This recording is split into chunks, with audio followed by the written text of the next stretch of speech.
Hello and welcome to Soccer Stories. It's your host, Jack and Murray, and today we're joined by the founder and president of the Halifax Wanderers, none other than Derek Martin. How are you doing today, Derek?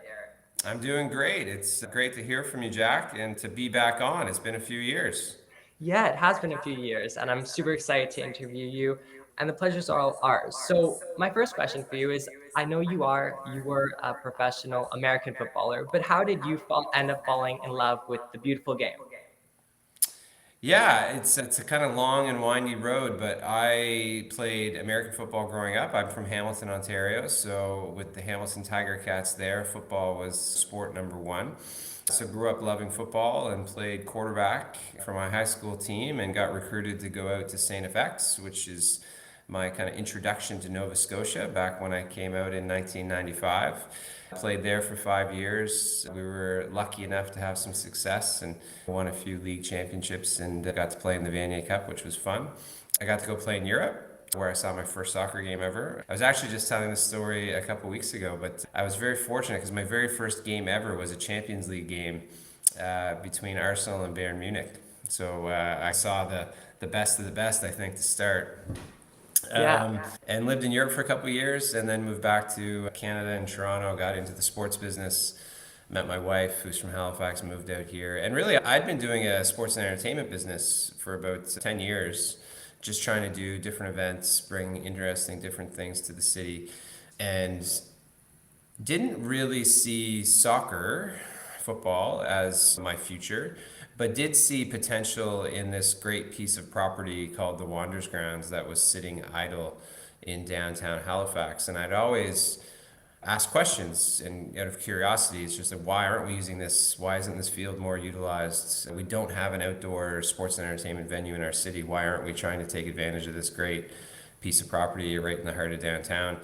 And long story short, that led to eventually the city giving me the chance to try to host a rugby event there. The grass at the time was not the grass that's there now, so it was a little rough, bumpy, had a few potholes in it.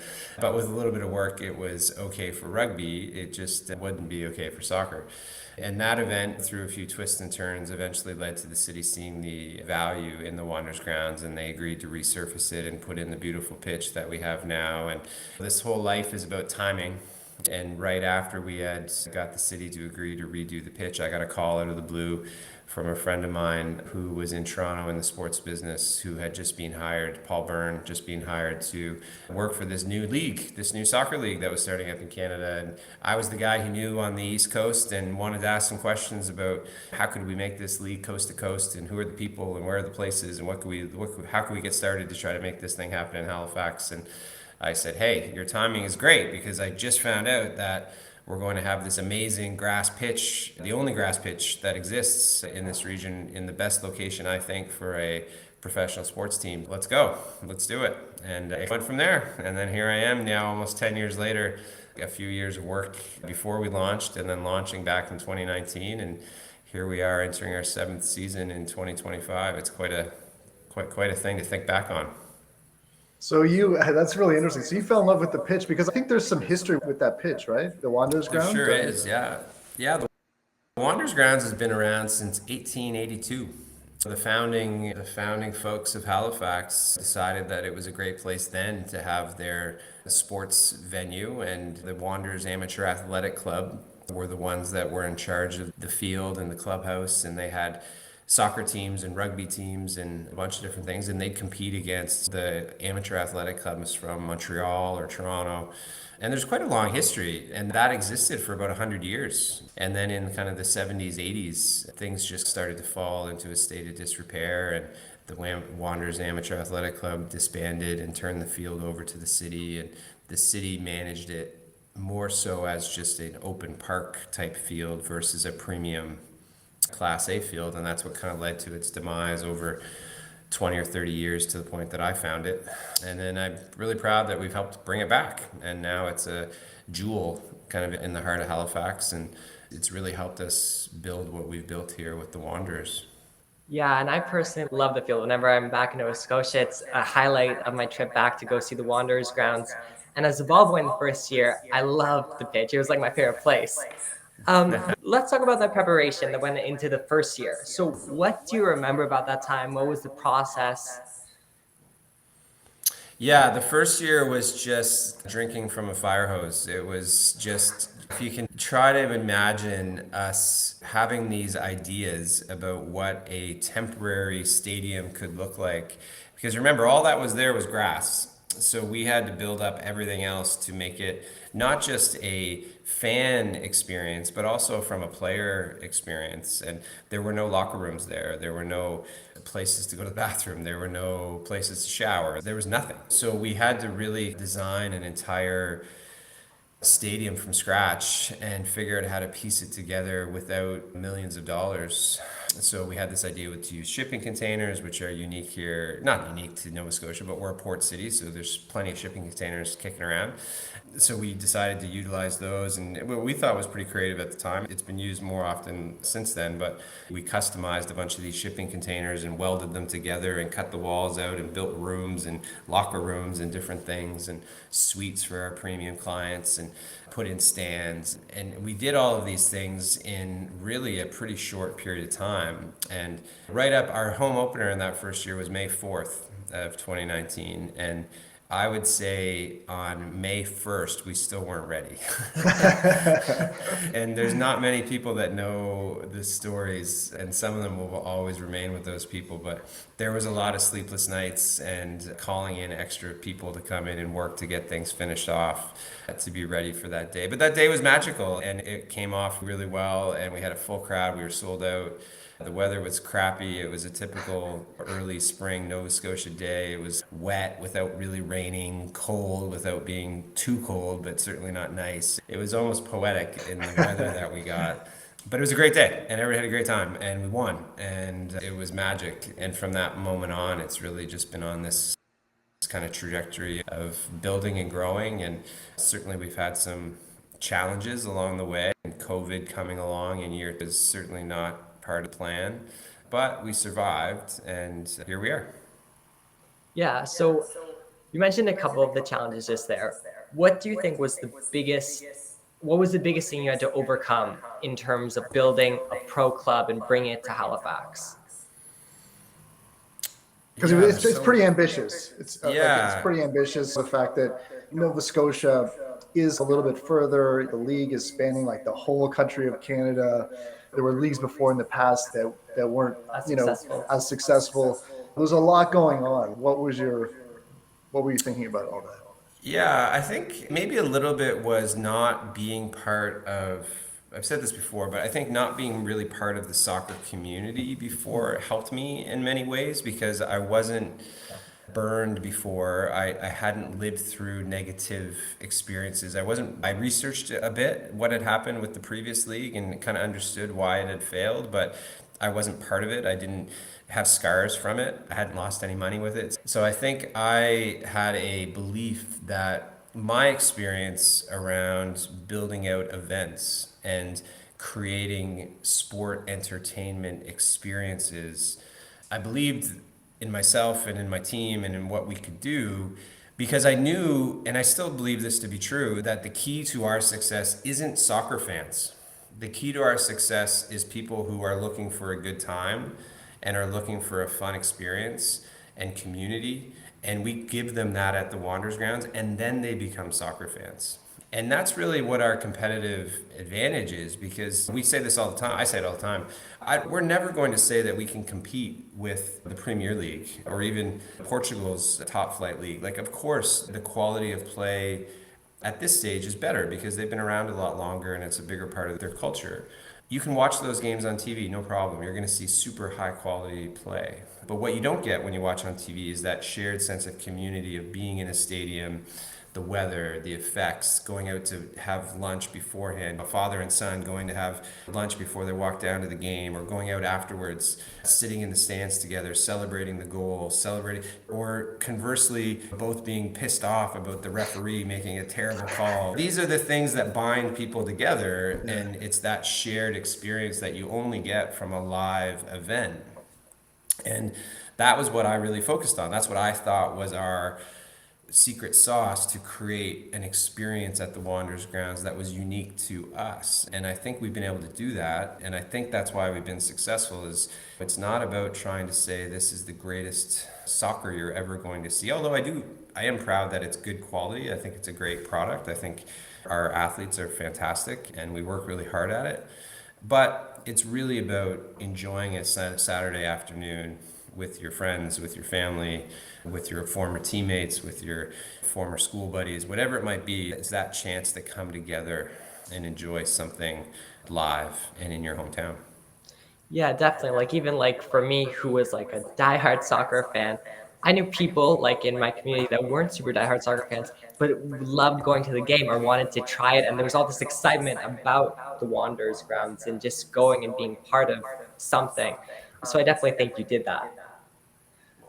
Great. That's good to hear. And I think that's really how we grow the sport, right? And now that I've gotten into it, I've come to love it because now I appreciate the things that are going on inside the game. It's like every sport I find. Once you get immersed in it, you understand the games within the game and you're not just looking for the goal, right? And you know, that takes a little bit of time with this sport, I find, but then once you get it and you get the strategy and you get what's happening and why you're doing things to move people around to try to create the opening, and then it becomes really fun to watch. And that's what we're trying to do, is get people to love the game. And I also think timing was great for us, and maybe why it worked better this time than in the 90s. I just think the face of Halifax has changed. The face of Canada has changed.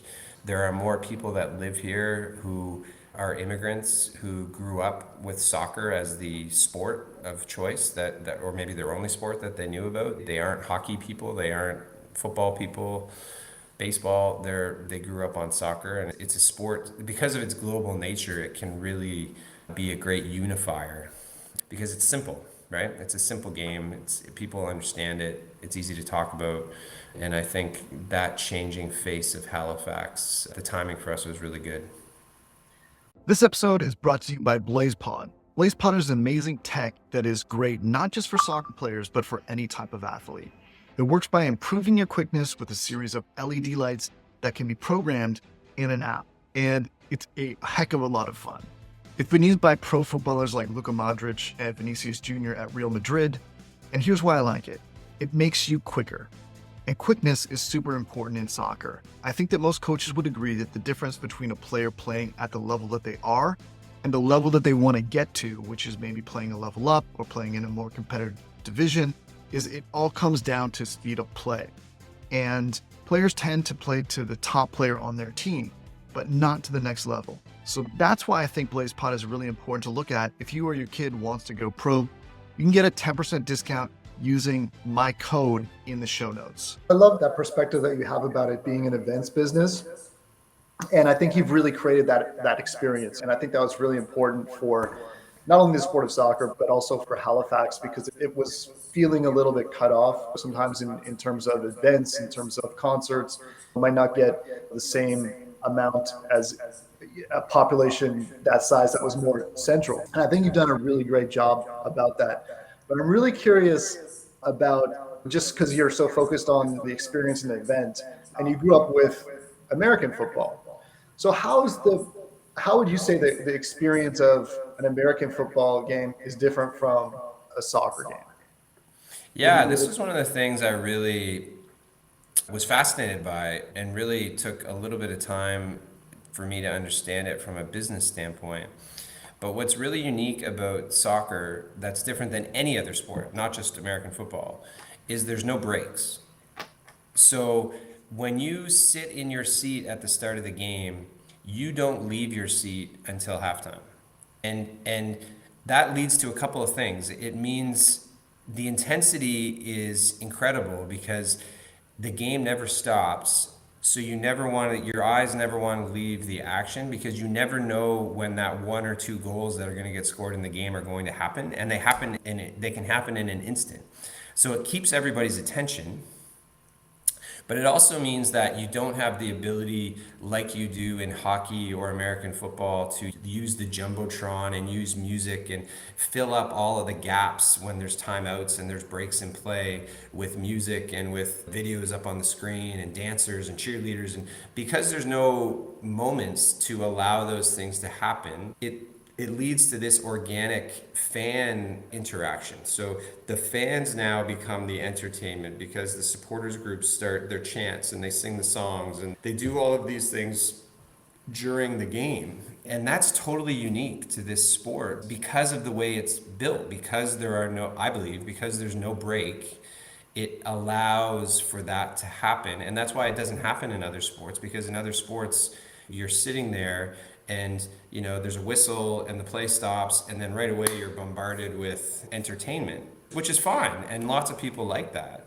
But it's what makes soccer unique in the world of sport, and I think why the passionate fan base concept really comes out in that game, because they have to find something to themselves during the match, and it comes out, and it's really been interesting. And for us as a business, we're trying to figure out how to work around that, because it affects things like when you're selling beer and merchandise and food at the venue, you really only have these two small moments to push everybody through, because everybody wants to have their beer or their hot dog or their t-shirt at the beginning, right before the kickoff. So you've got a 20-minute window from when they enter the stadium until the game starts, and then you've got a 15-minute window at halftime, and then that's it. And we have to work hard at trying to figure out how to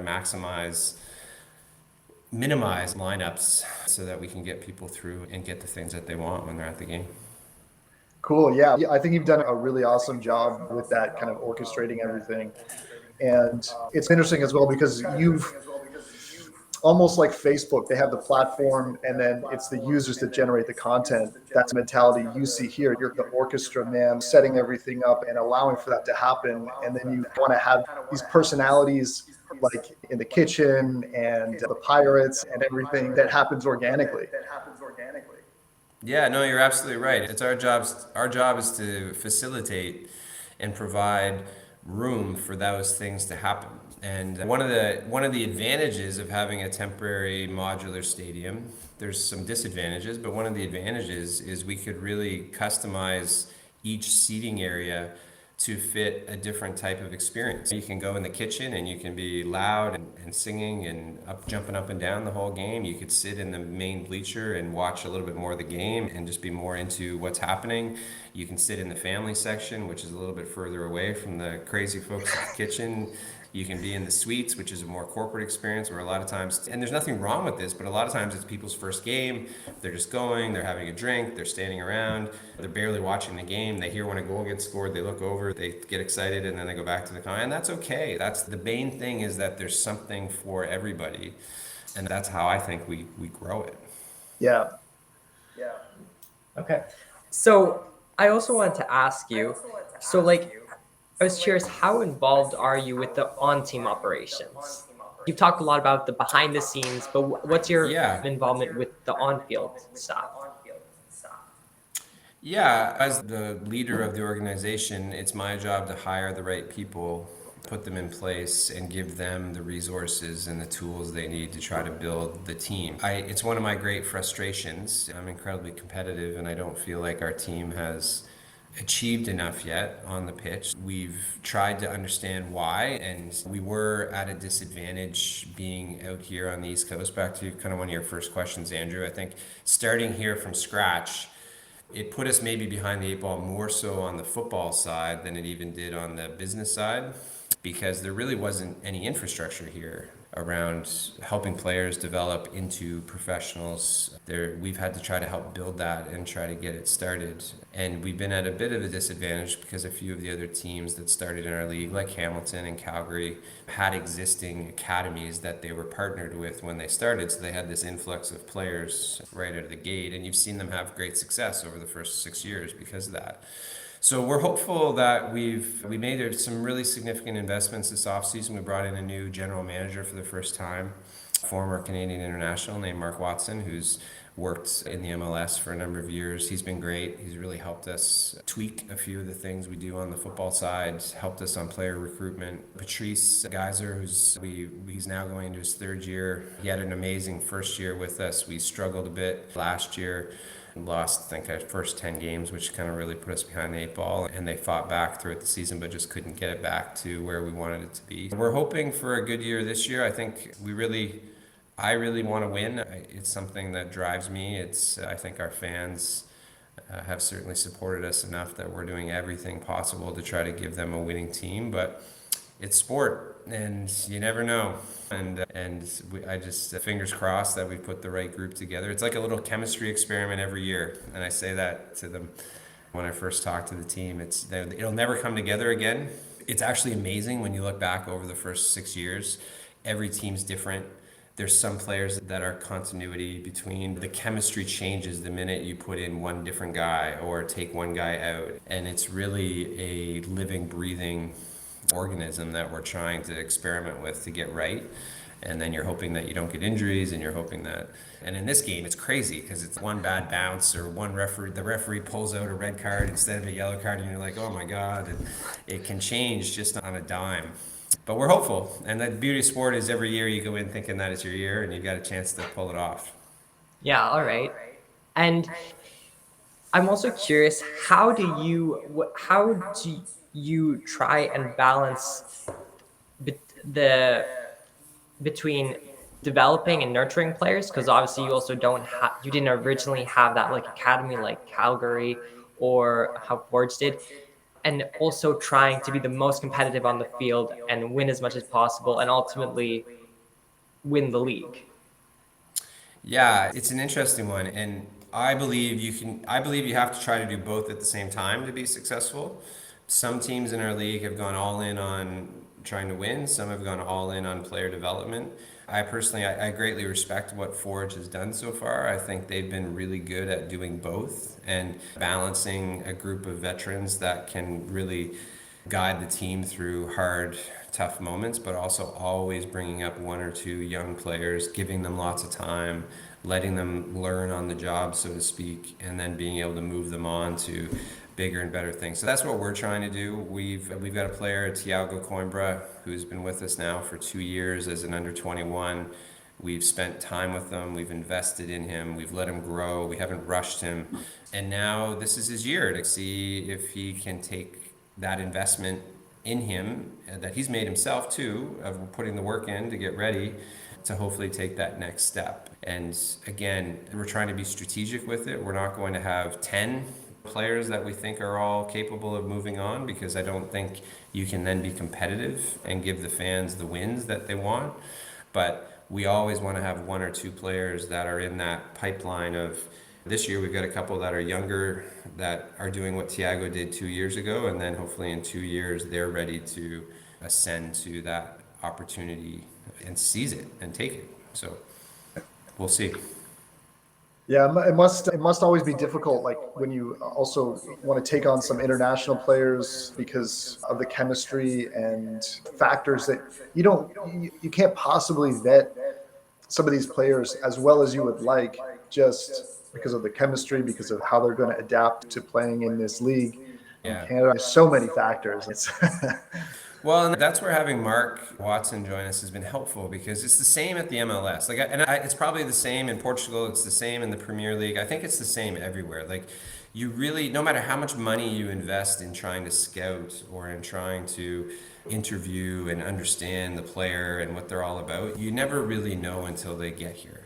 And they're human, right? And they're often young men who are trying to figure out a lot of stuff in life. And they're 18 to 27, and they're going through an interesting time, and they're trying to figure out if soccer is still going to be their dream, or it's now transitioning into, we've got to start thinking about real life that's going to come afterwards. So you're dealing with all these emotions and all of these different pieces, and it's the human element that I think this really important factor in how we try to help everybody develop, because they're playing a game. They play for 2 hours once a week, right? That's when the lights are on and you guys watch them and they play. But the rest of the time, they're still figuring out how to be people. And a lot of times they're from Italy or they're from France and they're living in this place called Halifax, which is beautiful and great, but it's different to them, and they may not speak the language, and they're trying to buy groceries, and they're trying to figure out how to go to dinner and get gas in their car. And you got to remember, these guys are all still trying to figure things out. So how we help them is what we've tried to work on too.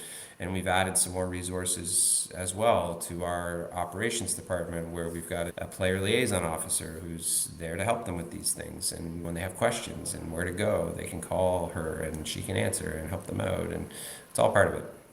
Yeah, and that's really great, because even though before I came to Portugal, I knew about the struggles of like foreign players coming to different countries. I think as a player that has now gone from Canada to Portugal, I Yeah. can understand that a bit better.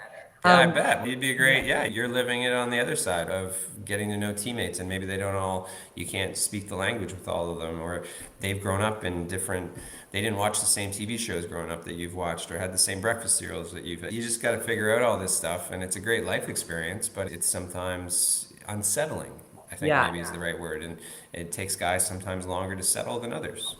Yeah, I think that's a great word that you use for it. And sometimes you even connect with them on things that you had no idea that you would have in common, which is crazy. Yeah. But I wanted to ask you, Derek, as a final question, what are your hopes for this season and for the club many years into the future? Yeah, I want to win. So this year we want to win something. We want to win a trophy of some kind, whether it's the league or the playoffs or the Canadian Championships. I think I really want to have something to help validate the work that's gone in by so many different people over 6.5 years now. So winning, number one. Number two, infrastructure is still our biggest challenge. We need to get the stadium solution figured out. We need permanency with our venue. We can't keep playing out of a temporary venue. Eventually, the reason it's called temporary is it's not meant to be forever. So we've got to solve that. And then the biggest thing we're working on right now is a training center. And for us as an organization and as a club, we need a home base where the players, the front office, everybody can work out of every day. You guys probably remember when you were here, there's a lack of indoor facilities. Our climate is still mostly wintertime. We need to build another dome, an indoor field. I give our players a chance to train year round, give the community a chance to have more field time. I think that's going to be one of the things that leads to growth of the sport more than anything, is how do we get more people playing throughout the winter time. Those are the big things I'm working on, as well as trying to keep pushing the league. We're still working on expansion. We're still working on trying to grow this thing so that it becomes a really bona fide premier league in the world. And it might sound ambitious, but we think it's possible. We think Canada can certainly have a great professional league. It can be on par with Australia, with some other places that have really grown and done great things. And that's what we keep working on every day. Yeah, and I think as someone that's watched the league from day one, I feel like every year the league level, each team just keeps growing, and eventually I don't see why it can't become a league that's widely respected around the world. I agree. And we just announced last night that we're going to have games on TSN this year. A game of the week is going to be on the national broadcaster, which we think is great for exposure and introducing the league to more people. So we are making the right steps. Sometimes it takes a lot longer than we'd like, but all good things come to those who wait. I keep telling myself that. Well, trophy this year, and we'll see how long we have to wait for the other stuff. Yeah, exactly. All right, perfect. Thanks so Okay. much. Yeah, thanks so much, Derek. That was really good. I really loved some of your answers there. Yeah, it was a pleasure to have you on the show. Thanks so much for reaching out and wanting to have me back on, and thanks for keeping this going. So I look forward to watching, and I'll watch out for all the episodes now. All right, perfect. Okay. Thanks so much, Derek. All right, See you guys. Thanks. Good luck with your soccer, Jack. Thank you.